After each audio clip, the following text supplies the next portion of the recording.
Hello everyone, this is Siddharth Patel. Welcome to magnet brains.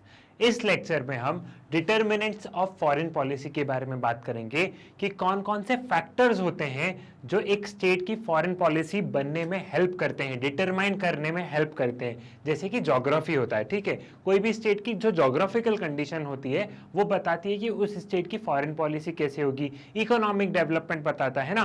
तो basically determinants में हम बात करेंगे कि कौन कौन से फैक्टर्स रिस्पॉन्सिबल होते हैं किसी भी स्टेट की फॉरेन पॉलिसी डिफाइन करने में या किसी भी स्टेट की फॉरेन पॉलिसी बनाने में। ठीक है, अब फॉरेन पॉलिसी क्या है, इस पे हम ऑलरेडी बात कर चुके थे कि फॉरेन पॉलिसी मतलब कि एक स्टेट कैसे इंटरैक्ट कर रहा है, एक स्टेट की पॉलिसी क्या है आउटर वर्ल्ड में। अगर आपने प्रीवियस के 3 लेक्चर देखे होंगे तो आपको बहुत सारी चीजें समझ में आ जाएगी। ठीक है, तो अब हम बात करते हैं कि इंडिया की जो फॉरेन पॉलिसी है वो कैसे डिफाइन होती है, कौन कौन से फैक्टर होते हैं, और इन जनरल भी ले लें, इंडिया को भूल जाइए, आप कोई सा भी देश ले लीजिए, उन सबकी यही फैक्टर्स होते हैं, लगभग यही फैक्टर्स होते हैं जो कि फॉरेन पॉलिसी को डिटरमाइन करते हैं।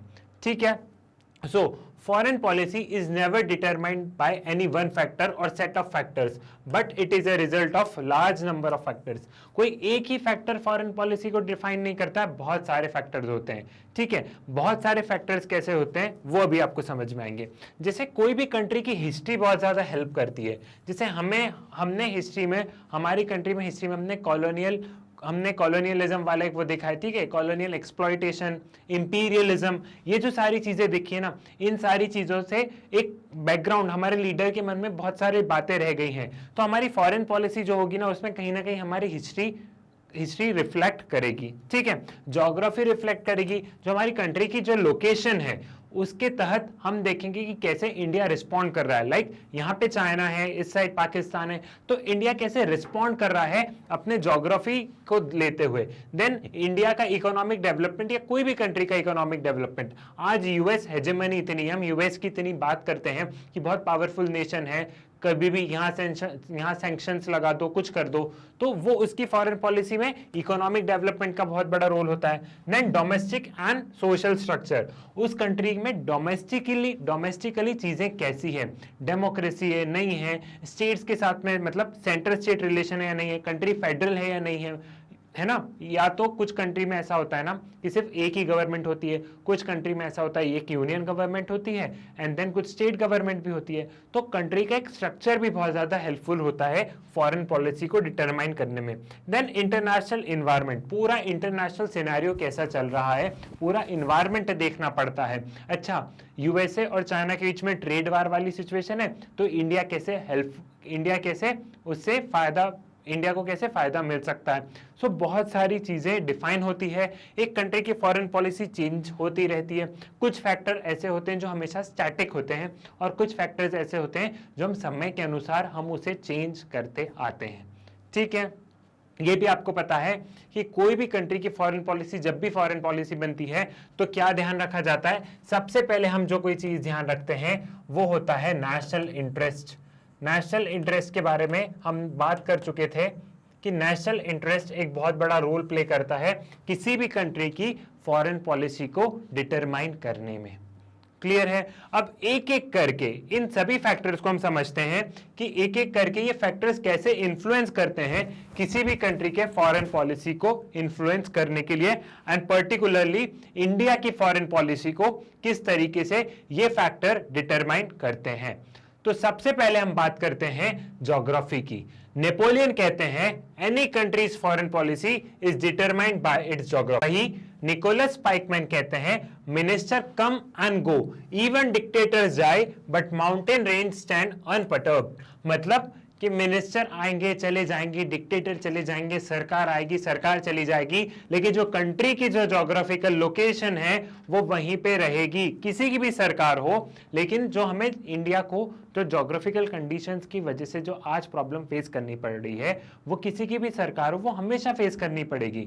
ठीक है, पाकिस्तान और चाइना हमारे इतने पास में है, अगर हमारी उनसे अच्छे से नहीं बनती है तो कोई भी सरकार हो वो सिचुएशन वैसी ही रहेगी। हाँ, थोड़े बहुत चेंजेस हो सकते हैं, किसी सरकार में ज्यादा अच्छी बनेगी, किसी में थोड़ी सी ज्यादा खटास होगी, लेकिन ज्योग्राफी तो वही रहेगी ना। सरकार बदल जाए, डिक्टेटर चले जाए, लेकिन वो वही रहेगा। ठीक है, अब सबसे पहले हम इसको एक डायग्राम से समझ लेते हैं तो आपको ज्यादा चीजें क्लियर होगी। हम सबसे पहले देखते हैं इस फिगर को, इससे आपको थोड़ी सी ज्यादा क्लैरिटी होगी, then again we will move to that.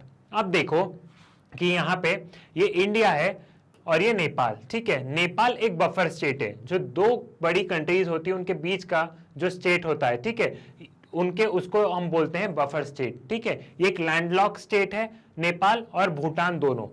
अब हमारे रिलेशन, हम कोशिश करते हैं कि हमारे जो रिलेशंस रहे वो नेपाल और भूटान से अच्छे रहे। वो हम कोशिश क्यों करते हैं, हम इतनी दिलचस्पी क्यों दिखाते हैं? ऐसा तो नहीं है, ये तो बहुत छोटी कंट्री है, इनमें इनसे ज़्यादा हमको कोई फ़ायदा भी नहीं होगा एक तरीके से देखा जाए तो। लेकिन हमारी जोग्राफिकल कंडीशन ऐसी है कि हमें नेपाल और भूटान से रिश्ते रखना, हमें नेपाल और भूटान से रिश्ते रखना बहुत ज़्यादा ज़रूरी है। भूटान के लिए इसलिए ज़रूरी है, सिलीगुड़ी कॉरिडोर जो है, इस चिकन नेक को प्रोटेक्ट करने के लिए भूटान स्ट्रेटेजिकली बहुत ज़्यादा इंपॉर्टेंट हो जाता है चाइना, इंडिया के लिए। एंड देन नेपाल भी एक बहुत ज्यादा एक इंपॉर्टेंट एरिया हो जाता है स्ट्रेटेजिकली इंडिया के लिए। तो इसलिए हम कोशिश करते हैं कि इन दोनों कंट्री से हमारे रिश्ते अच्छे रहें, सो दैट हम हमारी टेरिटोरियल इंटीग्रिटी, हमारा नेशनल इंटरेस्ट प्रोटेक्टेड रहे। टेरिटोरियल इंटीग्रिटी, नेशनल इंटीग्रिटी, ये जो जितनी भी सारी चीजें, national interest, territorial integrity, sovereignty, ये हम बात कर चुके थे सेकंड लेक्चर में, अगर आपको ध्यान हो तो, इंटरनेशनल रिलेशन का जो हमारा सेकंड लेक्चर था। तो इसलिए इंडिया इनसे बहुत अच्छे रिलेशन मेंटेन करता है। हम म्यांमार से क्यों कोशिश करते हैं कि हमारा रिलेशन अच्छे हो? क्योंकि यहाँ के डेवलपमेंट के लिए हमें म्यांमार की हेल्प लगेगी, और म्यांमार के यहाँ पे क्लोज प्रॉक्सिमिटी है, म्यांमार के साथ में बहुत लंबी एक बॉर्डर शेयरिंग का इशू है। तो हम कोशिश करते हैं कि चाइना के मुकाबले इन देशों से हमारे संबंध ज्यादा अच्छे हों। अब वो कभी तो संबंध अच्छे रहते हैं और कभी बिगड़ जाते हैं, वो टाइम टू टाइम की बात है। लेकिन मैं आपको बता रहा हूँ, क्योंकि हमारी ज्योग्राफी, आप इस पे फोकस करो, ज्योग्राफी, हमारी ज्योग्राफिकल कंडीशन इंडिया की ऐसी है, इसलिए हमें इन देशों से हमको हमारे संबंध अच्छे रखने पड़ते हैं। और सेम लाइकवाइज सेम चाइना भी क्यों कोशिश करता है कि वो इन देशों से वो अच्छे संबंध बनाए, या इन देशों को वो कुछ बोलता है ना, जैसे चाइना की जो पॉलिसी है कि कुछ लोन वगैरह दे दे, कुछ डेवलपमेंट प्रोजेक्ट कर ले, फिर धीरे धीरे ये लोग कर्जा नहीं दे पाएंगे, तो चाइना इन स्टेट पे ज्यादा हावी हो जाएगा। क्योंकि चाइना को भी पता है कि ये जो लोकेशन है, ये बहुत ज्यादा स्ट्रैटेजिक लोकेशन है इंडिया के लिए। अगर यहाँ पे चाइना एंटर कर जाता है तो हमारी टेरिटोरियल इंटीग्रिटी और इन सब पे बात आ सकती है, हमारे नेशनल इंटरेस्ट पे बात आ सकती है। तो इसलिए ज्योग्राफी बहुत इंपॉर्टेंट रोल प्ले करती है। अब आपको एक ब्रीफ आइडिया तो लग गया है कि ज्योग्राफी कैसे एक इंपॉर्टेंट रोल प्ले करती है। अब हम और भी जितने सारे एग्जाम्पल्स हैं आपको और बेटर वे में इस चीज को समझाने के लिए उस पर बात करते हैं, ठीक है। Indian ocean is a key connecting link between Atlantic and Pacific with all major shipping routes. Indian ocean strategically बहुत ज्यादा इंपॉर्टेंट रूट है, क्योंकि बहुत सारे शिपिंग रूट्स यहीं से, यहाँ पे जितना भी ट्रेड वगैरह होता है यहीं से गुजरता है, लगभग, है ना। 80% of China's oil import and 80% of China's oil import and 85% of India's trade passes through it, ठीक है।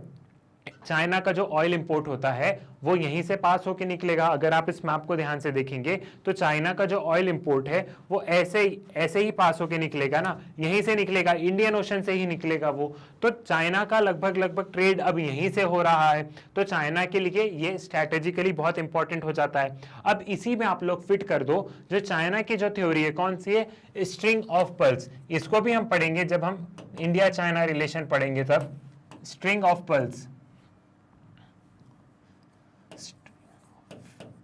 स्ट्रिंग ऑफ पर्ल्स में हम देखते हैं कि चाइना कैसे इंडियन ओशन पे, जैसे यहाँ पे चाइना कैसे इंडियन ओशन पे अपना कब्जा जमा रहा है। क्योंकि चाइना को पता है कि अगर वो अपनी टेरिटरी को देखे तो चाइना के हिस्से में तो ये ओशन आएगा ही नहीं, चाइना का तो इंडियन ओशन से ऐसे लगभग देखे तो कोई एक्सेस होगा ही नहीं। लेकिन चाइना को पता है कि कैसे ये ओशन उसके लिए बहुत ज्यादा इंपॉर्टेंट है, कैसे ये स्ट्रैटेजिकली इंपॉर्टेंट है यहाँ पे, क्योंकि वर्ल्ड के बहुत ज्यादा ट्रेड होते हैं, तो कैसे यूरोप से भी ट्रेड होगा तो वो यहीं से होता है, यहाँ से होके निकलता है, ठीक है। तो कैसे ये सारी चीजें इंपॉर्टेंट है, इसलिए चाइना भी यहाँ पे अपने बेस बना रहा है। क्योंकि चाइना को पता है कि चलो मेरी ज्योग्राफिकल कंडीशन के हिसाब से इंडियन ओशन से मेरा कोई कनेक्टिविटी नहीं है, तो मैं इन कंट्रीज में अपने अपने कुछ पोर्ट्स बना लेता हूं, तो उसके सहारे मैं इंडियन ओशन पे अपना एक तरीके से कब्जा जमा पाऊंगा, ठीक है, समझ में आया कि ज्योग्राफी कैसे किसी कंट्री की फॉरेन पॉलिसी को हेल्प करती है। फिर से चलते हैं हम उसी पॉइंट पे। देन हिस्टोरिकली ब्रिटिशर्स और Portuguese their strategy and establishing control over the Indian ocean. अब ब्रिटिशर्स इंडिया में कैसे आए थे, ये सारी चीजें, कॉलोनियलिज्म, तो इन सबको, जो ब्रिटिशर्स वगैरह थे, इन सबको इंडियन ओशन पे कंट्रोल चाहिए था। ठीक है, ये चीज भी आपको पता है, आपने हिस्ट्री में देखी होगी। Now, British maintained its naval presence in Suez Canal since 1956 and in Singapore port till 1970s. France, USA and China all have established naval bases in Djibouti at Horn of Africa. फिर India ने एक port बनाया है Oman में for military and logistic purpose, Gwadar port को counter करने के लिए। ठीक है, अब बेसिकली ज्योग्राफी में यहाँ पे पढ़ने जैसा कुछ नहीं है, यहाँ पे आपको समझने जैसी बात है। अब हम बात करते हैं स्विस कैनाल की। ठीक है, अब हम यहाँ पे बात करते हैं, सबसे पहले डिजिबूती की बात करते हैं। यहाँ पे क्या बताया गया है कि France, USA and China all have established their naval bases in Djibouti at Horn of Africa. तो अब इस प्लेस को देखते हैं कि क्या ये प्लेस स्ट्रेटेजिकली इंपॉर्टेंट है। सारी कंट्रीज इस प्लेस में इतना ज्यादा इंटरेस्ट क्यों दिखा रही है, उनको इस जगह से उनको क्या फायदा है। अब अगर आप इस प्लेस को देखो तो ये रहा डिजिबूती। ठीक है, ये है यहाँ पे डिजिबूती और यहाँ से ये स्विस कैनाल है। सारे ट्रेड जो है ना वो यहाँ से होके निकलते हैं, जो सारे ट्रेड्स होते हैं ना लगभग वो यहाँ से होके, ऐसे होके, और ये ऐसे जाते हैं। सारे ट्रेड लगभग जो ट्रेड्स होते हैं ना वो ऐसे ही होते हैं, स्विस कैनाल के थ्रू ऐसे ट्रेड होते हैं। तो इसलिए ये वाला जो पॉइंट है, ये जो डिजिबूती है,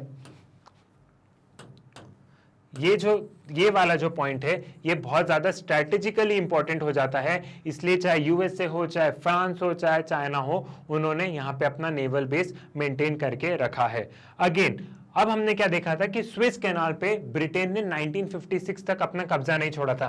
स्विस कैनाल ये रहा, ऐसे यहाँ पे ये स्विस कैनाल है। तो इस स्विस कैनाल से सारे ट्रेड, जो ये यूरोपियन नेशन के जितने भी ट्रेड्स हैं ना, वो ऐसे ही होते हैं, ऐसे ही ट्रेड्स होते हैं।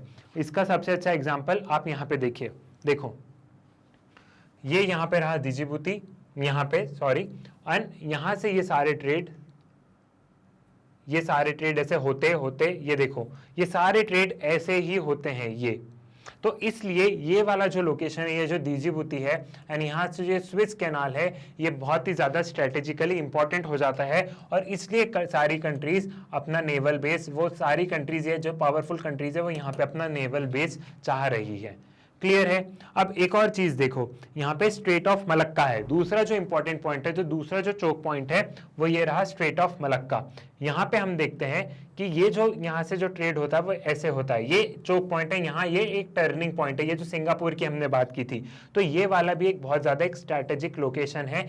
इंडिया और चाइना का इंटरेस्ट, स्पेशली इंडिया का इंटरेस्ट यहाँ पे बहुत है कि ये वाला पॉइंट पे कुछ किसी का कंट्रोल नहीं हो, ये हम चाहते हैं। लेकिन सारी कंट्रीज, जैसे ये एक इंपॉर्टेंट पोर्शन है, वैसे उनके लिए ये भी एक बहुत ज्यादा इंपॉर्टेंट पोर्शन है। क्योंकि देखो ना कितना ज्यादा ट्रेड कवर हो रहा है, यहाँ का ट्रेड, यहाँ का ट्रेड, यहाँ का ट्रेड, यहाँ का ट्रेड, यहाँ का ट्रेड, ये सब का ट्रेड यहीं से तो हो रहा है ना। इवन अगर हमें कुछ चीजें जैसे यूएस वगैरह जानी है तो वो ऐसे ही तो जाएंगी ना, वो यहाँ से होते हुए, यहाँ से होते हुए, और फिर ऐसे चीजें जाएंगी। ठीक है, सो ये दोनों जो चोक पॉइंट्स हैं, ये बहुत ज्यादा इंपॉर्टेंट है। क्लियर हुआ। बेसिकली इन मैप के सहारे आपकी तो ज्योग्राफी कंप्लीट हो रही है एंड ज्योग्राफी का थोड़ा मैप वर्क, एंड अगर आप इंटरनेशनल रिलेशंस में देखें तो कैसे ये कुछ इंपॉर्टेंट चोक पॉइंट्स हैं। ठीक, नाउ कमिंग बैक।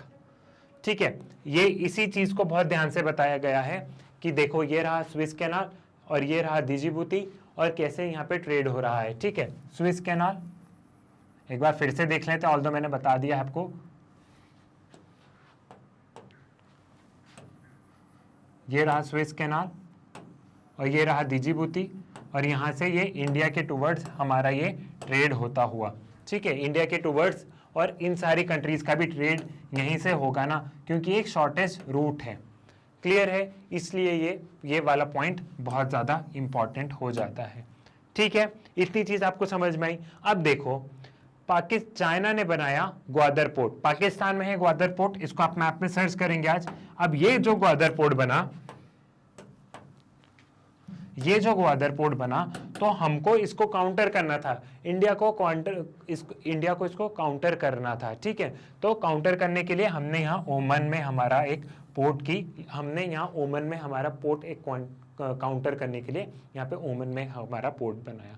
तो ये क्या है, अगर चाइना एक्सटेंड करने की कोशिश कर रहा है तो इंडिया भी कोशिश कर रहा है कि मैं कहीं ना कहीं उसको काउंटर कर सकूं। This is because of all of geography, ठीक है। ये सारी चीजें समझ में आई, ठीक। देन अगेन हम वापस डायग्राम पे चलते हैं। अब चाइना को ग्वादर पोर्ट में क्यों इंटरेस्ट है, देखो चाइना को ये जो ग्वादर पोर्ट है इस पे हम और भी बातें करेंगे, लेकिन अभी हम थोड़ी सी डिस्कशन कर लेते हैं। चाइना को ग्वादर पोर्ट से इसलिए यहाँ पे इसलिए है क्योंकि चाइना को ये जो यहाँ से जो जैसे ट्रेड वगैरह होगा तो वो यहाँ और यहाँ से सीधा चले जाएगा चाइना में। अभी क्या होता है, अभी यहाँ ऐसा ऐसा फिर ऐसा फिर ऐसा फिर ऐसा फिर ऐसा फिर ये तो इतना लंबा, ऊपर से अगर सारी चीजें यहाँ पे इंडिया को बाईपास करके हो रही है, क्योंकि चाइना को भी लगता है कि इंडिया एज अ थ्रेट हो सकता है उसके लिए, यहाँ पे यूएस नेवल बेस प्रेजेंस भी है, तो उन्होंने इंडिया को बाईपास कर दिया। देखो इंडिया वाले हिस्से में वो आए नहीं, इंडिया को बाईपास करते हुए वो यहाँ पे अपना ट्रेड उन्होंने कर लिया। यहाँ पे कुछ अपनी जैसे यहाँ पे कुछ पाइपलाइंस भी स्टैब्लिश की है चाइना ने, सो दैट यहाँ से डायरेक्ट पाकिस्तान से चीजें चाइना में चली जाए। क्लियर है, यहाँ से चाइना का अपना ऑयल का बिजनेस हो सकता है, जो उनका ऑयल का जो इंपोर्ट है जो हमने बात करी थी, तो ये जो ऑयल वाला एरिया है वो यहाँ से यहाँ, यहाँ से यहाँ, यहाँ, तो हमने इसको काउंटर करने के लिए यहाँ पे एक पोर्ट बनाने की बात करी, ठीक है, यहाँ पे सॉरी, ठीक। तो हमने उसे एक तरीके से काउंटर करने की कोशिश की। आए आपको ये सारी चीजें समझ में, ठीक है, कि कैसे एक कंट्री की ज्योग्राफी उसे बहुत ज्यादा हेल्प करती है। जैसे ब्रिटेन ने स्विस कैनाल पे अपना कब्जा नहीं छोड़ा, सिंगापुर पोर्ट पे बहुत टाइम तक, सिंगापुर पोर्ट में वहां पे जो हमने स्विस कैनाल के पास में देखा, वहां पे ब्रिटेन ने सोचा कि बहुत टाइम तक ब्रिटेन ने अपना नेवल प्रेजेंस मेंटेन करके रखा। क्यों करके रखा, क्योंकि उनको पता है कि ये बहुत ज्यादा स्ट्रैटेजिकली इंपॉर्टेंट पॉइंट्स हैं, ठीक है। आगे आपको ये सारी चीजें समझ में, ठीक। सो ज्योग्राफी आई थिंक आपको सबको बहुत अच्छे से समझ में आ गया होगा, ये ट्रेड रूट वाला भी बहुत अच्छे से समझ में आ गया होगा। और सबसे इंपॉर्टेंट यही जो मैंने आपको बताया, अगर किसी को कुछ समझ नहीं आया, कि इंडिया की ज्योग्राफी ही ऐसी है कि इसलिए वो कोशिश करता है कि मेरे रिश्ते इससे भी अच्छे हो, मेरे रिश्ते इससे भी अच्छे हो, मेरे रिश्ते इससे भी अच्छे हो, ठीक है, और मेरे रिश्ते इससे भी अच्छे हो, क्योंकि उसे इस एरिया को अच्छे से प्रोटेक्ट करके रखना है। क्लियर है, आ गई आपको ये चीजें समझ में। तो आपने देखा कि कैसे ज्योग्राफी एक कंट्री की फॉरेन पॉलिसी को इन्फ्लुएंस करती है। जो ज्योग्राफिकली इंपॉर्टेंट लोकेशंस होती है ना, जैसे हमने देखा, वहाँ हर कंट्री चाहती है कि उसका बेस होता है कि वो वर्ल्ड के ट्रेड कैसे हो रहा है, क्या हो रहा है, वहाँ पे अपने नेवल प्रेजेंस रखे, क्या हो रहा है, सारी चीज़ों की गतिविधियाँ को मेंटेन करके रखे, सारे कंट्रीज की गतिविधियों को देखे। क्लियर है, आई थिंक आपको इतना तो समझ में आ गया है ज्योग्राफी में मैं आपको क्या कहना चाह रहा था। Now coming to second factor जो है, हमने सबसे पहला डिटर्मिनेंट्स हमने बात कर ली, सबसे पहले डिटर्मिनेंट था geography. Now we are talking about domestic politics and social structure. अब एक कंट्री की डोमेस्टिक पॉलिटिक्स और एक कंट्री का सोशल स्ट्रक्चर कैसे हेल्प करता है उस कंट्री की फॉरेन पॉलिसी को डिटरमाइन करने के लिए, अब हम इस पे बात करते हैं। Democratic states never wars against on each other. एक थ्योरी दी गई है, वो थ्योरी जीएस के बच्चों के लिए ज्यादा इतनी काम की नहीं है, लेकिन कि कोई भी डेमोक्रेटिक कंट्री दूसरी कंट्री के साथ वार नहीं करती जो कि डेमोक्रेटिक हो। बेसिकली कहने का मतलब ये है, यहां पे ये कहा गया है दैट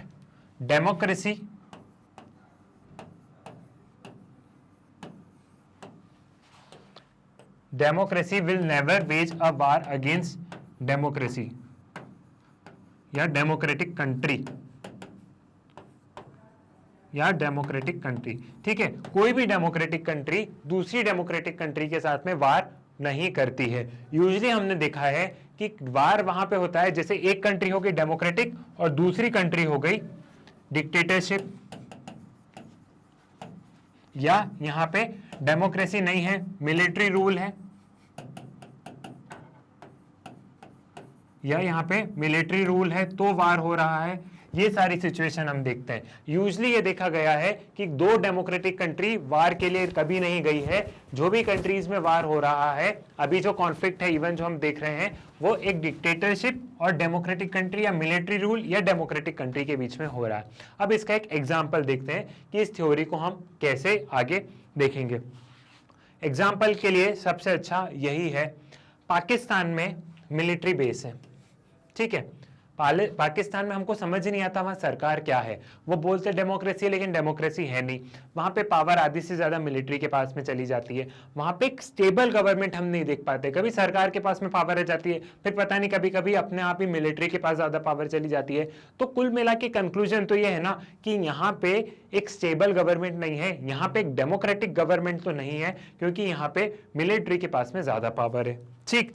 सो पाकिस्तान के एग्जांपल से आप समझे कि इंडिया का कॉन्फ्लिक्ट क्यों है उसके साथ में। ये जस्टिफाई कर रहा है उस थ्योरी को कि दो डेमोक्रेसीज वार के लिए नहीं जाता, ठीक है।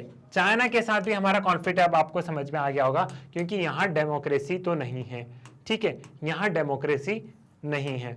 अब हम बांग्लादेश के साथ क्यों नहीं वार पे जाते हैं? क्योंकि यहाँ डेमोक्रेसी है, यहाँ भी डेमोक्रेसी है। तो बांग्लादेश के साथ भी ऐसा नहीं, हमारे इश्यूज हैं बांग्लादेश के साथ में, हमारे बांग्लादेश के साथ में भी अपने इश्यूज हैं, लेकिन हम कोशिश करते हैं कि उन मैटर को बातचीत के साथ में सुलझा लिया जाएगा। वार की सिचुएशन हम नहीं पैदा होने देते। यहाँ से भी इन्फिल्ट्रेशन हो रहा है, यहाँ से भी जो लोग हैं वो यहाँ पे आ रहे हैं नॉर्थ ईस्टर्न स्टेट्स में, और कितनी सारी प्रॉब्लम्स है हमारी बांग्लादेश के साथ में, लेकिन हमने कभी ऐसे अग्रेसिव होने का भी ऐसा वो हम नहीं करते। हम सोचते हैं कि सारी चीजें बातचीत से सुलझाई जाएगी। तो बेसिकली उस थ्योरी में यही कहा गया है कि the democratic state never wars on each other. War is rare event in international arena. However, war between democracies is rarer. आज के टाइम में अगर हम देखें, पुराना सब भूल जाओ, पुराने वर्ल्ड वार 1, वर्ल्ड वार 2, इनको पहले तो वार हुए हैं, लेकिन आज के टाइम में हम देखें तो war is a rare event in international arena. बहुत कम, एक बहुत कम वाली सिचुएशन होती है कि जब वार जैसे हालात हो जाते हैं, किसी दो देश के बीच में लड़ाई हो जाती है, लेकिन ये बहुत एक रेयर फिनोमिना है। और उससे भी ज्यादा रेयर है कि दो डेमोक्रेसीज लड़ रही है। ये एकदम सबसे rarest to be rarest of rarest जो हम बोलते हैं ना, वो वाला फिनोमिना की बात की गई कि ऐसा नहीं देखा गया कि दो डेमोक्रेसीज आपस में वार कर रही हो।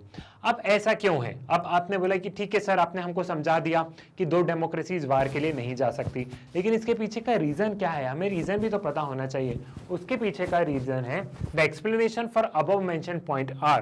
पहला हम देखते हैं, due to shared culture dispute must be settled by peaceful means. एक तो जो डेमोक्रेसीज की जो वैल्यूज है ना, कि सारी चीजें हम आपस में सुलझा लेंगे, बातचीत करके सुलझा लेंगे, भले ही वो चीज नहीं सुलझ रही हो, लेकिन हम वार को एज अ ऑप्शन नहीं रखते कि ठीक है हो जाएगा, सुलझ जाएगा, टाल देते हैं ना उसको। Then structural and institutional function, separation of power, checks and balances, leader is answerable to people.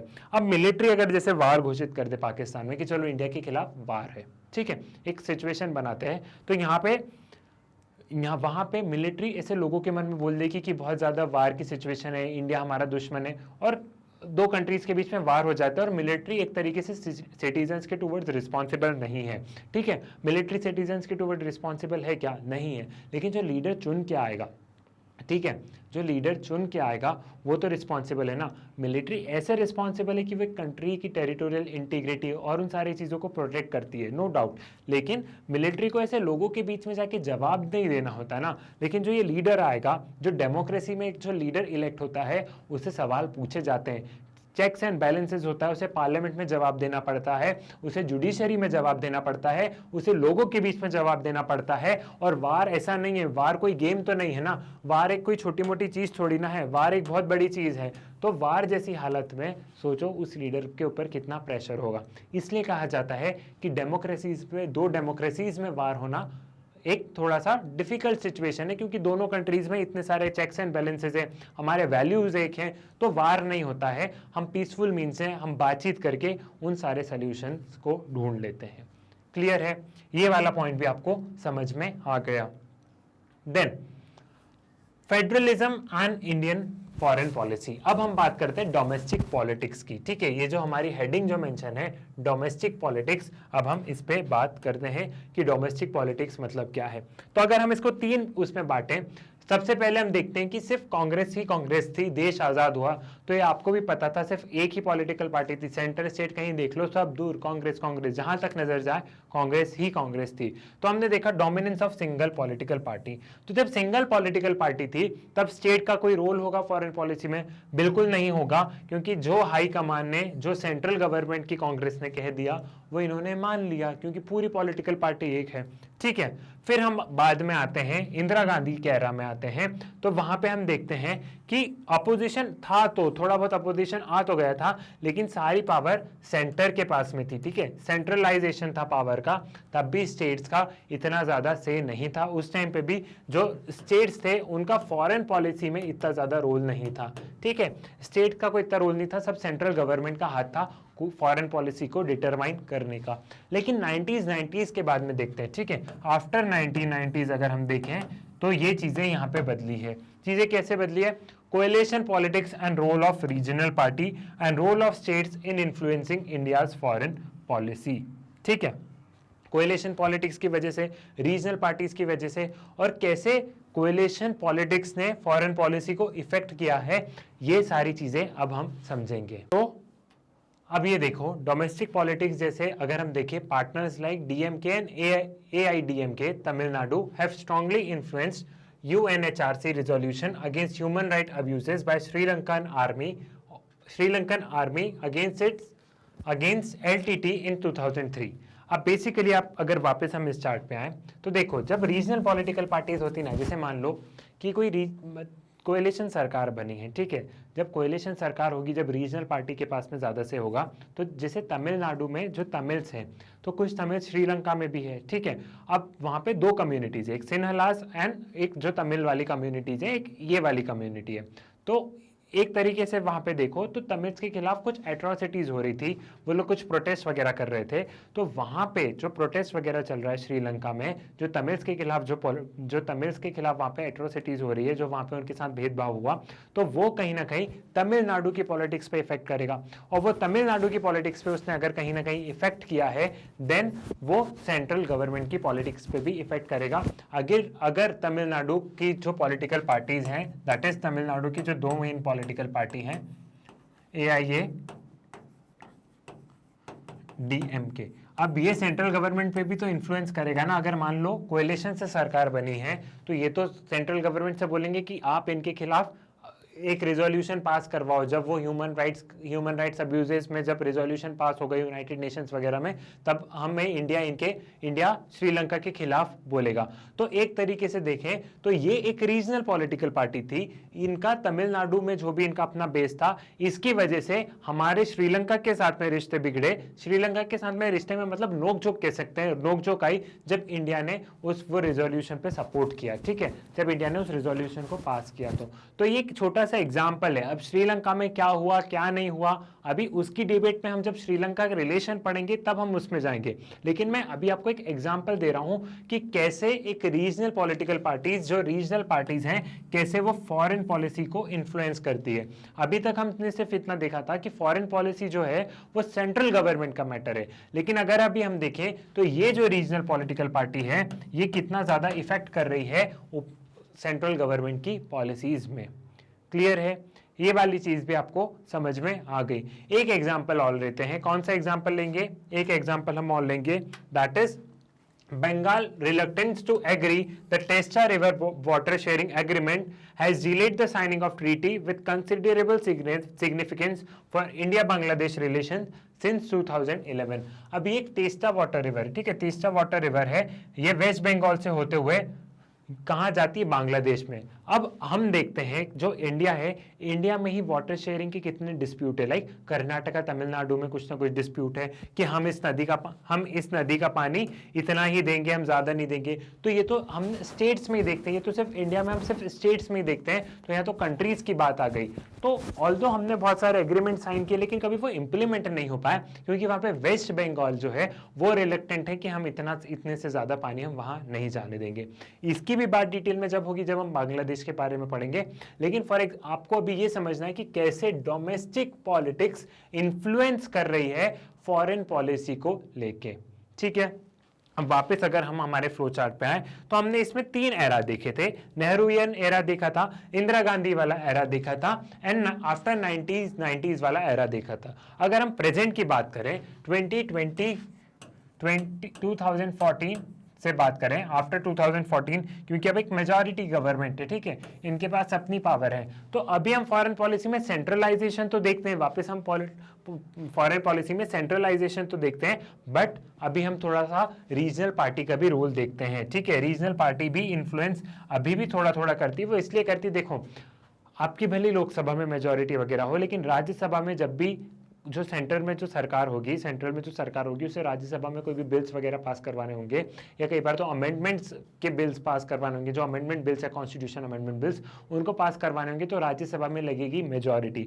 और मेजॉरिटी कौन देगा उनको? मेजॉरिटी देगी रीजनल पॉलिटिकल पार्टीज। और जब रीजनल पॉलिटिकल पार्टीज वोट देगी तो बदले में रीजनल पॉलिटिकल पार्टीज कुछ ना कुछ मांगेगी भी ना। तो कैसे रीजनल पॉलिटिक्स फॉरेन पॉलिसी को इन्फ्लुएंस कर रही है? तो एक तरीके से देखो तो कुछ ऑथर्स ने, कुछ स्कॉलर्स ने इसको क्रिटिसाइज भी किया है कि ऐसा नहीं होना चाहिए, क्योंकि अगर स्टेट अपना फॉरेन पॉलिसी में से देने लग गए तो फिर न्यू दिल्ली है वो अपने decision, new Delhi means India अपने डिसीजंस अच्छे से नहीं ले पाएगा, ठीक है। और कुछ ऑथर्स ने, कुछ स्कॉलर्स ने बोला है कि नहीं होना चाहिए, यही तो ट्रू फेडरलिज्म की पहचान है। यहाँ पे स्टेट्स के साथ में भी चर्चा होनी चाहिए कि इंडिया का व्यू क्या है और इंडिया अपने आप को कैसे रिप्रेजेंट कर रहा है और हम कौन कौन से एग्रीमेंट्स वगैरह साइन कर रहे हैं, ठीक है। क्योंकि अल्टीमेटली कहीं स्टेट गवर्नमेंट इंक्लूड होती भी है ना। अगर कोई जैसे फॉरेन में एग्रीमेंट्स वगैरह साइन हुए हैं, तो जैसे कोई फैक्ट्रीज वगैरह के हुए हैं, तो अल्टीमेटली कहीं ना कहीं स्टेट में ही सेटअप होगी वो आके, ठीक है, किसी ना किसी राज्य में ही होगी सेटअप। तो स्टेट गवर्नमेंट का भी से होना चाहिए, स्टेट गवर्नमेंट का भी फॉरेन पॉलिसी में इन्फ्लुएंस होना चाहिए। तो ये दोनों पॉइंट है। कुछ स्कॉलर्स ने बोला कि सही है, कुछ स्कॉलर ने बोला कि ये सही नहीं है, ठीक है। ये वाली चीज भी आपको समझ में आई। सो हमने अभी इसमें क्या देखा? हमने ज्योग्राफी देखा था और हमने डेमोक्रेटिक स्टेट्स देखा था। डेमोक्रेटिक स्टेट्स में मैंने आपको बताया था कि क्यों पाकिस्तान और इंडिया, या क्यों इंडिया और चाइना के बीच में वार होता है, वो डेमोक्रेसी वाला आपको क्लियर है। एंड देन डोमेस्टिक पॉलिटिक्स वाला भी आपको ये क्लियर है। अब हम बात करते हैं सोशल स्ट्रक्चर, एक कंट्री का social structure. Social structure as an determinant of foreign policy. Social composition में influence people to people relations that established with other states like India and Canada। अब इंडिया एंड कनाडा में people to people relations भी बहुत अच्छे हैं, तो सरकारों के भी रिलेशन अच्छे हैं, है ना। ऐसा बोलते हैं ना, कनाडा में मिनी पंजाब है, बहुत सारे वहां पे पंजाबीज हैं, तो ऑटोमेटिकली वहां हमारे रिश्ते थोड़े से ठीक है। लेकिन जिस तरीके से अभी मैंने आपको ये कनाडा वाला एग्जांपल दिया है, कनाडा से हमारे रिश्ते अच्छे हैं क्योंकि हमारा सोशल कंपोजिशन एक है, हमारी पॉपुलेशन का सोशल कंपोजिशन एक है। वैसे ही इस सोशल कंपोजिशन की वजह से कई बार हमारे रिश्ते बिगड़े भी हैं। अगर रिश्ते अच्छे भी हैं तो रिश्ते यहाँ पे बिगड़े भी हैं इस वाले पॉइंट पे। अब हम इसको देखते हैं। There is also distinct possibility that share culture और ethnic linkages may become the source of mistrust like India and Nepal, ठीक है, एंड मदेसीज के कारण इंडिया और नेपाल में एक सोर्स ऑफ मिस्ट्रस्ट का आज कॉन्फ्लिक्ट बन गया। तो जैसा हमने देखा कि सोशल कंपोजिशन में फायदा भी है, तो यहाँ पे हमने देखा कि कैसे एक एथनिक कम्युनिटी, कोई कल्चरल कम्युनिटी, या हम एक तरीके से शेयर कल्चर वाले लोगों के कारण रिश्ते बिगड़ भी जाते हैं। जैसे वही है कि यहाँ पे मदेसीज बहुत ज्यादा प्रोटेस्ट कर रहे थे और ये बॉर्डरिंग एरियाज में रहते हैं, बॉर्डरिंग पॉपुलेशन है इंडिया नेपाल की, तो ये बहुत ज़्यादा प्रोटेस्ट कर रहे थे। इन लोगों ने इंडिया से हेल्प की, इंडिया ने नेपाल के खिलाफ थोड़े से कड़े कदम उठाए, थोड़ी सी सख्त चेतावनी दी, नेपाल चले गए चाइना के पास में। सो कैसे हमने ये भी देखा कि कैसे रिलेशंस बिगड़ते भी हैं इन सोशल कंपोजिशन की वजह से, ठीक है। ये वाली चीज़ आपको समझ में आ गई, ठीक। अब हम आगे बढ़ते हैं। So we are done with the domestic politics and social structure. अब जो हमारा तीसरा पॉइंट है वो है international environment. International environment has been a crucial determinant of foreign policy, changing nature of international political structure which promote a country to shift in its foreign policy। अब foreign policy है ना, कभी भी foreign policy कोई भी country जो form करती है वो इंटरनेशनल एनवायरनमेंट को भी देखती है। जैसे मैंने आपको एग्जांपल दिया कि यूएसए और चाइना के बीच में ट्रेड वार हो रहा है, तो इंटरनेशनल सिनेरियो में ये चल रहा है कि दो कंट्री के बीच में ट्रेड वार हो रहा है, या फिर यूएस और चाइना के बीच में एक तरीके से होड़ लगी है। चाइना कोशिश कर रहा है कि मैं कब यूएस से ज्यादा बड़ी इकोनॉमी होगी मेरी और कब मेरा अच्छे से इन्फ्लुएंस रहेगा। यूएस कोशिश कर रहा है कि मैं चाइना को कैसे दबाऊं, तो इंडिया अपनी फॉरेन पॉलिसी इस तरीके से चेंज करेगा जिससे कि इंडिया को सबसे ज्यादा फायदा मिले। ठीक है, तो हमेशा फॉरेन पॉलिसी जो होती है ना, वो इंटरनेशनल सिनेरियो में एट प्रेजेंट क्या चल रहा है उसको देख के हमें फॉरेन पॉलिसी को चेंज करना पड़ता है। इंटरनेशनल इन्वायरमेंट एक बहुत बड़ा रोल प्ले करता है फॉरेन पॉलिसी को डिटरमाइन करने के लिए। इसका सबसे अच्छा एग्जांपल हम समझते हैं कोल्ड वार के थ्रू। कोल्ड वार के थ्रू हमने देखा कि India decided to pursue a policy of non alignment movement. अब हमने नॉन अलाइनमेंट मूवमेंट की पॉलिसी क्यों रखी थी? नॉन अलाइनमेंट मूवमेंट की पॉलिसी इसलिए रखी थी क्योंकि देश जस्ट आजाद हुआ था, या तो इंडिया दोनों ब्लॉक में से कोई एक ब्लॉक को से ज्वाइन करना पड़ता है, या तो कम्युनिस्ट ब्लॉक या कैपिटलिस्ट ब्लॉक। लेकिन इंडिया को लगा कि ऑलरेडी हमें अभी आज़ादी मिली है, अगर हम किसी एक ब्लॉक को ज्वाइन करेंगे तो अल्टीमेटली इकोनॉमिक इंपीरियलिज्म वाली बात आ जाएगी, और इंडिया का इकोनॉमिक डेवलपमेंट भी इतना नहीं था कि वो दोनों में से किसी एक ब्लॉक को ज्वाइन करे। इंडिया ने सोचा कि अभी मैं थोड़ा सा कमज़ोर भी हूँ, अभी देश को आज़ादी मिली है, मुझे अपने देश में इंटरनली अभी चीज़ों को ठीक करना है, मुझे अपने प्रिंसली स्टेट्स को मर्ज करना है, बहुत सारी सिचुएशन है। तो उस टाइम हमने चतुराई से नॉन अलाइनमेंट मूवमेंट के टुवर्ड्स इस गोल को हमने परस्यू किया।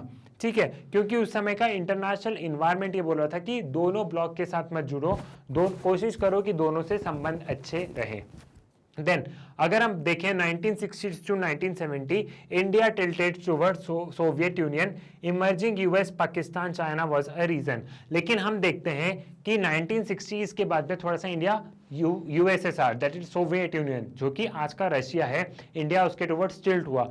टिल्ट क्यों हुआ इंडिया उसके टुवर्ड्स? क्योंकि हमने देखा कि पाकिस्तान जो यूएसए है वो अपने संबंध अब पाकिस्तान से बहुत अच्छे बना रहा है। अगर हम वापस मैप पे चलें, जो हम मैप छोड़ के आए थे, अगर हम वापस इस मैप पे चलें तो हमने देखा कि यूएसए है वो पाकिस्तान से बहुत अच्छे रिश्ते बना रहा है।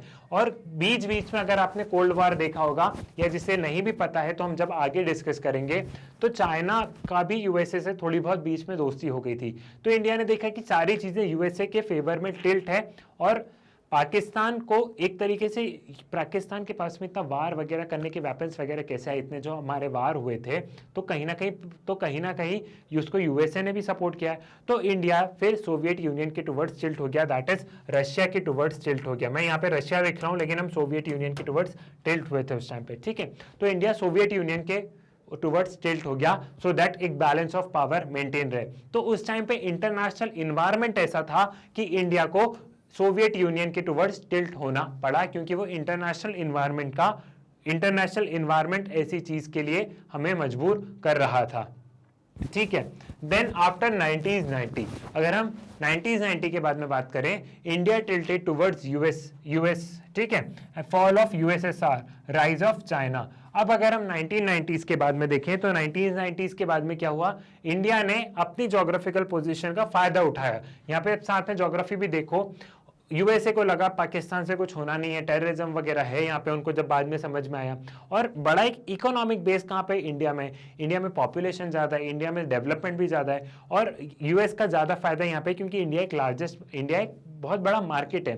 प्लस जो चाइना का राइज हो रहा था, तो चाइना का जो राइज हो रहा है उसको कहीं ना कहीं चैलेंज करने के लिए यूएसए ने इंडिया की हेल्प ली, और इंडिया ने भी सोचा कि मौका अच्छा है, दोस्ती क्यों ना कर ली जाए। तो फिर इंटरनेशनल इन्वायरमेंट चेंज हुआ, और हमारी दोस्ती किससे हुई, यूएसए से हमने दोस्ती कर ली।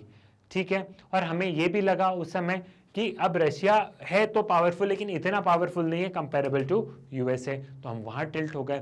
तो यहाँ पे देखो एक चीज और देखो, कोई भी सिंगल फैक्टर काम नहीं कर रहा है, इंटरनेशनल इन्वायरमेंट काम कर रहा है, प्लस यहाँ पे ज्योग्राफी भी हेल्प कर रही है, क्योंकि यूएसए को लगा कि चाइना को कंट्रोल करना है तो इंडिया उसके एकदम क्लोज प्रॉक्सिमिटी में है, तो मुझे इंडिया का साथ देना होगा अगर चाइना को कंट्रोल करना है। तो यहाँ पे एक दो फैक्टर का साथ में इन्फ्लुएंस होके हम हमारी फॉरेन पॉलिसी डिटरमाइन कर रहे हैं, हम हमारी फॉरेन पॉलिसी आगे बना रहे हैं। क्लियर है? सो ये वाला आपको एक इंटरनेशनल इन्वायरमेंट वाला आपको सिचुएशन समझ में आई होगी। इवन प्रेजेंट में देखें तो कंट्रीज वगैरह क्यों इंडिया को सपोर्ट कर रही है, क्योंकि इंटरनेशनल इन्वायरमेंट वैसा है कि उनको चाइना को रोकना है। तो इसलिए उनका ऐसा थोड़ा ना कि इंडिया से उनको, इंडिया हर कंट्री अपना फायदा देख रही ना, उनको चाइना को कंट्रोल करना है तो इंडिया को सपोर्ट करना पड़ेगा उनको। ठीक है, देन अब हम बात करते हैं इकोनॉमिक डेवलपमेंट की। ठीक है, कि economic development as a determinant of foreign policy, economic development से कैसे फॉरेन पॉलिसी डिटरमाइन होती है। The ability to use and और pursue higher military expenditure is partly limited by the financial stability of the state. India's limited economic development made non-alignment as a key feature of foreign policy. Limited economic capability of India at types of independence, ability to adopt a militaristic approach. The economic size of states matter. ठीक है, economic development ही होता है। इन्होंने economically basically economics को यहाँ पे हमने military से लिंक किया। देखो जो कंट्री थोड़ी सी अमीर होगी, जिसके पास में पैसा होगा, वो थोड़े से ज़्यादा वेपन परस्यू करेगी, ज़्यादा से ज़्यादा वेपन परस्यू करेगी तो अपनी कंट्री की डिफेंस के लिए रहेगा। तो हमने हमारे इकोनॉमिक डेवलपमेंट को देखते हुए हमने हमारी फॉरेन पॉलिसी को चेंज किया है।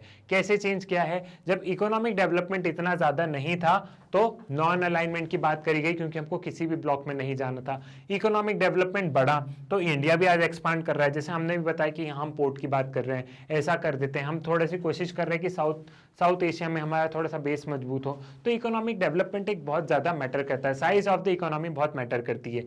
जैसे अब जो कंट्रीज है, वेस्टर्न वर्ल्ड है, यूएसए है, ये इंडिया में एक कारण से और बहुत ज्यादा टिल्टेड है, क्योंकि इंडिया का जो मार्केट बेस है वो बहुत बड़ा है, इंडिया का जो मार्केट साइज है वो बहुत ज्यादा बड़ा है। इनकी कंपनीज को यहाँ पे फायदा होगा इंडिया में, तो इकोनॉमिक डेवलपमेंट बहुत ज्यादा मैटर करता है। अब जैसे चाइना एक अच्छी डेवलप इकोनॉमीज में है, तो चाइना स्ट्रिंग ऑफ पर्ल्स में इतने ज्यादा silk belt and silk road वाला चल रहा है, यहाँ पोर्ट बना दो, वो कर दो, ये कर दो, क्योंकि उसके पास पैसा है ना, तो वो इन्वेस्ट कर सकता है। तो इकोनॉमिक डेवलपमेंट बहुत ज्यादा रोल प्ले करता है। जिस कंट्री के पास उतना पैसा होगा वो उतना ही आगे लगाएगा ना दूसरी कंट्रीज में, और उतना ही और ज्यादा आगे बढ़ेगा। ठीक है, तो इकोनॉमिक डेवलपमेंट भी फॉरेन पॉलिसी को डिटरमाइन कैसे करते हैं ये भी आपको समझ में आया।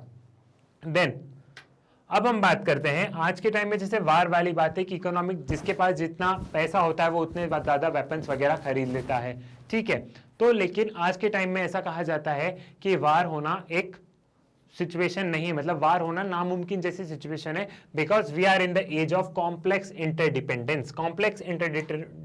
कॉम्प्लेक्स इंटरडिपेंडेंस ये टर्म आया बिकॉज ऑफ ग्लोबलाइजेशन के कारण। ठीक है, decline of military force as a policy tool and increase in economic and other form of interdependence will increase the possibility of cooperation among the states. ठीक है, यह हमें यह बताता है कि आज की तारीख में हम भले ही हम एक दूसरे से इंटरडिपेंडेंट हैं, आज की तारीख में हम चाहे कितने भी वेपन्स वगैरह प्रोक्योर कर ले, लेकिन वार होने की सिचुएशन कम है। ठीक है, ऐसे जैसे स्टैंड ऑफ वगैरह हो सकते हैं, लेकिन वार होने की सिचुएशन कम है। अब हम एग्जांपल लेते हैं इंडिया चाइना का ही। इंडिया चाइना का एग्जांपल लेके हम ये समझते हैं कि हमारे रिलेशन देखो तो एक तरीके से सही नहीं है। डोकलाम का इशू या कुछ भी इशू हो तो हमारे बीच में कुछ ना कुछ चीजें बिगड़ती जी है, लेकिन वार हुआ क्या? मतलब जो पहले हुआ उसे भूल जाओ, आज के टाइम में हुआ क्या? नहीं हुआ। वाई? बिकॉज ऑफ दिस, क्योंकि हमारा ट्रेडिंग पार्टनर भी तो चाइना कितना बड़ा है, और चाइना को भी इंडिया से उतना ही फायदा है, तो यहाँ पे वार जैसी सिचुएशन नहीं होती। फिर India's heavy dependence on oil imports and Gulf country is a key determinant to look west policy. अब अगर आप इंडिया की लुक वेस्ट पॉलिसी देखो तो उसमें हमको ये पता चलता है लुक वेस्ट पॉलिसी क्या है, क्योंकि हमारा जो ऑयल इंपोर्ट्स है वो यहाँ से आता है। ऑयल इंपोर्ट्स के लिए हमने यहाँ पे लुक वेस्ट पॉलिसी को प्रमोट किया। लुक वेस्ट पॉलिसी के बारे में सुना है ना? लुक वेस्ट पॉलिसी को हम कैसे जस्टिफाई करेंगे? उसको हम इकोनॉमिक डेवलपमेंट से लिंक कर सकते हैं, बिकॉज हमारा ऑयल डिपेंडेंस इन कंट्रीज पे है, तो हमने सोचा कि इन कंट्रीज से क्यों ना अच्छे संबंध सुधारे जाएं, इन कंट्रीज से क्यों ना अच्छे संबंध बनाए जाएं।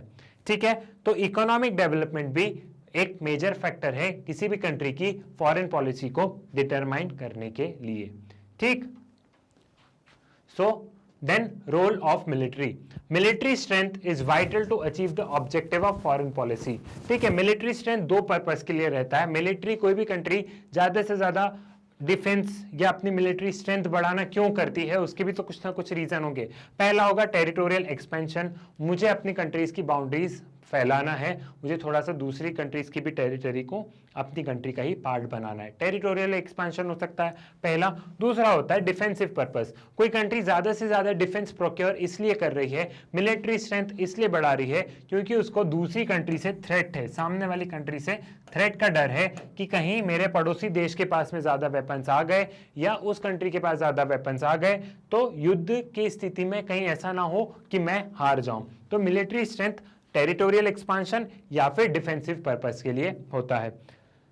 Then, when military strength is necessary for securing the territorial integrity of state, pursuing aggression militarization may trigger the similar reaction from the other state. Eventually, triggering an arm race increases the possibility of war and creation of region unstable. Arm race between Germany and Britain. अब देखो, basically ये कहा है कि कोई भी country अगर ज़्यादा मिलिट्री ज़्यादा डिफेंस वगैरह लेती है, फिर ज़्यादा मिलिट्री स्ट्रेंथ की बात होती है, इंक्रीज होता है उसमें, तो क्या होता है पूरे रीजन में एक डिस्टर्बेंस वाली सिचुएशन हो जाती है। डिस्टर्बेंस वाली सिचुएशन ऐसे हो जाती है, फॉर एग्जांपल अगेन हम मैप में जाएंगे, यहाँ पे एग्जांपल हमने बात की कि जब ब्रिटेन और जर्मनी में बहुत ज्यादा होड़ लगी थी कि किसके पास में ज्यादा वेपन होंगे, ठीक है, एक कंट्री वेपन लेती थी तो दूसरे ज्यादा ले लेती थी।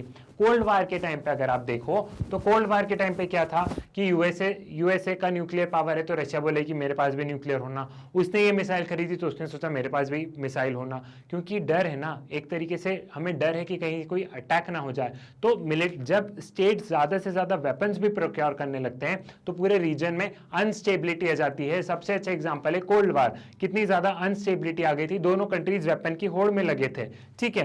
वैसे ही अगर हम देखें, हमने न्यूक्लियर टेस्ट किया तो पाकिस्तान को डर लगा, उनने सोचा कि कहीं ऐसा नहीं हो कि यहां पे खतरा हो और इंडिया कभी अटैक करे। तो ये एक तरीके से सिक्योरिटी के लिए होता है ना। हम ज्यादा डिफेंस मटेरियल क्यों प्रोक्योर करते हैं, हमें भी पता है कि हमारा एक बहुत बड़ा पोर्शन, जो हमारा बजट का बहुत ही बड़ा पोर्शन है वो डिफेंस में खर्च हो रहा है और उसे हम ज्यादा से ज्यादा डेवलपमेंट कर सकते थे। उसके वजह हम इंडिया में डेवलपमेंट की स्कीम्स लाते तो ज्यादा बेटर होता कंपेरेबल टू डिफेंस, लेकिन वो करना पड़ रहा है क्योंकि हमारी मजबूरी है। हमारी मजबूरी ये है, इसलिए हमें ज्यादा से ज्यादा खर्चा करना पड़ रहा है मिलिट्री में, क्योंकि कहीं ऐसा ना हो कि कभी हमारे ऊपर इन फ्यूचर अगर कभी अटैक हो तो हमारे पास में लेटेस्ट वेपन्स ही नहीं हो। तो अगर हम वेपन ज्यादा प्रोक्योर करते हैं तो इनको डर लगता है, ये वेपन और ज्यादा प्रोक्योर करने लग जाते हैं, तो ये पूरे उसमें एक इम्बैलेंस क्रिएट कर देते हैं। लेकिन हमने अभी क्या देखा था, कॉम्प्लेक्स इंटरडिपेंडेंस की बात करी थी कि हर कंट्री इंटरडिपेंडेंट है, बट चाहे कितना भी ग्लोबलाइजेशन हो जाए, कितना भी हो जाए, हम बिल्कुल बोलते हैं कि वार नहीं होगा, लगता तो यही है कि वार नहीं हो सकता, लेकिन ये जो मिलिट्री वाला है ना, ये जो सिक्योरिटी डिलेमा है, हर कंट्री अपनी सिक्योरिटी को देख रही है पहले, वो भी कभी खत्म नहीं हो सकता। हर कंट्री सबसे पहले अपनी सिक्योरिटी को ही देखती है, ठीक है। ये वाली चीज भी आपको क्लियर हुई, मिलिट्री स्ट्रेंथ वाली। तो मिलिट्री स्ट्रेंथ भी किसी कंट्री की फॉरेन पॉलिसी को डिटरमाइन करती है, ठीक, उस हिसाब से वो आगे वेपन्स वगैरह प्रोक्योर करे नहीं करे उसको देखा जाता है। Now role of history, history का भी एक बहुत ही महत्वपूर्ण रोल होता है किसी भी कंट्री की फॉरेन पॉलिसी को इन्फ्लुएंस करने में। हिस्ट्री का क्या रोल होता है अगर हम उसे देखें, historical experiences of imperialism, colonialism, racial discrimination lead to a significant impact on the formulation of Indian foreign policy and it has led towards a non aligned approach. अगर आप इंपीरियलिज्म वगैरह को देखो, कॉलोनियलिज्म को देखो, रेशियल और उसको देखो, रेशियल डिस्क्रिमिनेशन को देखो, तो इसके जो पहले वाला लेक्चर था जो इंटरनेशनल रिलेशन का, इस वीडियो के जो पहले वाला लेक्चर था उसमें मैंने आपको बताया था कि Indian foreign policy completely oppose to racial discrimination, ठीक है। Indian foreign policy completely oppose to colonialism, Indian foreign policy completely promote democracy, ठीक है। हम कॉलोनियलिज्म को क्यों अपोज करते हैं, क्योंकि हमको पता है कि कॉलोनियलिज्म के थ्रू कितना ज्यादा एक्सप्लॉयटेशन होता है। तो जब अफ्रीका और दूसरी जो एशियन कंट्रीज है वहां पे जब इनके खिलाफ मूवमेंट चल रहे थे, जब डीकॉलोनाइजेशन की बात हो रही थी, ठीक है, जब ब्रिटेन और इन सारी कॉलोनीज के ऊपर जो ये कॉलोनियल पावर थे, सॉरी, जितनी भी ये कॉलोनियल पावर है इनके खिलाफ जब मूवमेंट चल रहे थे तो इंडिया ने क्यों सपोर्ट किया, ठीक है, इंडिया ने क्यों डीकॉलोनाइजेशन को सपोर्ट किया, क्योंकि हमारी हिस्ट्री ने हमको बताया है कि एक्सप्लॉयटेशन की कितना ज्यादा एक्सप्लॉयटेशन होता है। तो हमारी फॉरेन पॉलिसी आज भी बोलती है, जैसे साउथ अफ्रीका में रेशियल डिस्क्रिमिनेशन बहुत ज्यादा था, तो हमने रेशियल डिस्क्रिमिनेशन को क्यों सपोर्ट किया, क्योंकि ये हमारे हिस्ट्री ने हमको बताया कि ये डिस्क्रिमिनेशन सही नहीं है। तो ये जो अगर हम हिस्ट्री की चीजें देखें तो ये हिस्ट्री की चीजें हमें बहुत ज्यादा हेल्प करती है इवन प्रेजेंट, कि आज की फॉरेन पॉलिसी में हम हमारी हिस्ट्री को देखते हैं, क्योंकि ऐसा कहा जाता है ना कि भविष्य की चीज कभी रिपीट होती, तो हम नहीं चाहते कि वो चीजें रिपीट हो। सो हम हिस्ट्री का भी बहुत बड़ा रोल रहता है। फिर अगर आप देखो और अगर हम एंशिएंट पीरियड में चल जाओ तो साम दाम दंड भेद ऑफ कौटिल्य, अगर हम इसे देखें तो जब प्रिंसली स्टेट्स को मर्ज वगैरह करना था, तो जैसे गोवा को हमको मर्ज करना था इंडिया से, तो हमने वहां हमारी सेना भेज दी थी, और भी जैसे प्रिंसली स्टेट्स वगैरह को मर्ज वगैरह करना था तो हमने मिलिटरिस्टिक अप्रोच भी रखी, हमने हर कोशिश की, साम दाम दंड भेद, हमने हर कोशिश की। किसी राजा को हमने बोला कि चलो हम तुमको महीने का क्या देंगे, 25 लाख रुपए पेंशन देंगे, तुम्हारा प्रिंसली स्टेट इंडिया के साथ में मर्ज कर लो। भोपाल, हैदराबाद, इतने सारे, जूनागढ़, इतने सारे ऐसे इतने सारे, उसमें इंडिया को एक कंसोलिडेट करना भी तो एक बहुत बड़ा टास्क था। तो वो कैसे हुआ, वो इस पॉलिसी की वजह से हुआ, साम दाम दंड भेद ऑफ कौटिल्य। तो ये क्या है, ये एक हिस्ट्री का ही तो पार्ट है। तो हमारी फॉरेन पॉलिसी में हिस्ट्री का भी बहुत बड़ा इन्फ्लुएंस होता है, हिस्ट्री बहुत ज्यादा इन्फ्लुएंस करती है हमारी कंट्री के फॉरेन पॉलिसी को। आई होप आपको ये भी समझ में आ गया होगा। नाउ अगेन गोइंग बैक, अगर हम हमारे उसी टॉपिक पे वापस चले जहां से हमने शुरुआत की थी, तो वो टॉपिक हमने इस फ्लो चार्ट से शुरुआत की थी, ये आ गया। हमने इस फ्लो चार्ट से शुरुआत की थी जिसमें हमने ये देखा था कि कैसे ये 6 फैक्टर्स किसी भी कंट्री की फॉरेन पॉलिसी को इन्फ्लुएंस करते हैं। बहुत सारे फैक्टर्स होते हैं, ऐसा नहीं, इन 6 के अलावा भी बहुत सारे होते हैं, लेकिन हमने मेजर फैक्टर्स यहाँ पे डिस्कस किए। ठीक है, तो geography, economic development, democratic and social structure, international environment, military strength and history कैसे कंट्री की फॉरेन पॉलिसी को इन्फ्लुएंस करते हैं। अब आपको ये देखना है, आपको एक चीज ध्यान रखनी है कि कोई भी फैक्टर, जो मैंने बोला था, foreign policy is never determined by any one factor and or set of factor, but it is a result of large number of factors। कोई एक फैक्टर फॉरेन पॉलिसी को इन्फ्लुएंस नहीं कर सकता। सिर्फ ज्योग्राफी नहीं बता सकता कि इंडिया की फॉरेन पॉलिसी क्या होगी। ज्योग्राफी के साथ साथ हम क्या देखेंगे कि इंटरनेशनल एनवायरनमेंट क्या है, इंटरनेशनल एनवायरनमेंट भी देखेंगे, प्लस साथ साथ में देखेंगे कि इकोनॉमिक डेवलपमेंट क्या है। तो ये सारे फैक्टर्स का एक तरीके से कॉम्बिनेशन होता है कि डोमेस्टिकली जो पॉलिटिकल पार्टीज हैं वो सपोर्ट करेंगी, जो स्टेट गवर्नमेंट है वो सपोर्ट करेंगी। तो सिर्फ अलोन ज्योग्राफी हेल्प नहीं कर सकता ना, अलोन हिस्ट्री क्या फॉरेन पॉलिसी बना सकता है इंडिया की, सिर्फ और सिर्फ हिस्ट्री भी नहीं बना सकता, सिर्फ और सिर्फ इकोनॉमिक डेवलपमेंट भी नहीं बना सकता। तो ये इतने सारे फैक्टर्स होते हैं जो कि हमारी फॉरेन पॉलिसी को इन्फ्लुएंस करते हैं। ठीक है, सो हमने डिटर्मिनेंट्स ऑफ फॉरेन पॉलिसी की बात कर ली कि किस तरीके से किसी भी कंट्री की फॉरेन पॉलिसी डिटरमाइन होती है। इनफैक्ट इंडिया की भी इन्हीं फैक्टर की वजह से फॉरेन पॉलिसी आगे डिटरमाइन होती है। दूसरी कंट्रीज की भी इसी उससे होती है, लेकिन हमने मेजर पर्सपेक्टिव किसको रखा, हमने इंडिया को एज ए सेंटर रख के देखा, क्योंकि हमें पेपर इंडिया के उससे ही अटेम्प्ट करना है। पेपर तो इंडिया के पर्सपेक्टिव से ही आएगा, लेकिन आप इसे एक ओवरऑल जनरल भी ले लेंगे तो यही सारे फैक्टर्स होते हैं। आई होप आपको बहुत अच्छे से समझ में आया होगा कि डिटर्मिनेंट्स ऑफ फॉरेन पॉलिसी क्या है। सो मुलाकात होगी आपसे नेक्स्ट लेक्चर में, तब तक के लिए धन्यवाद।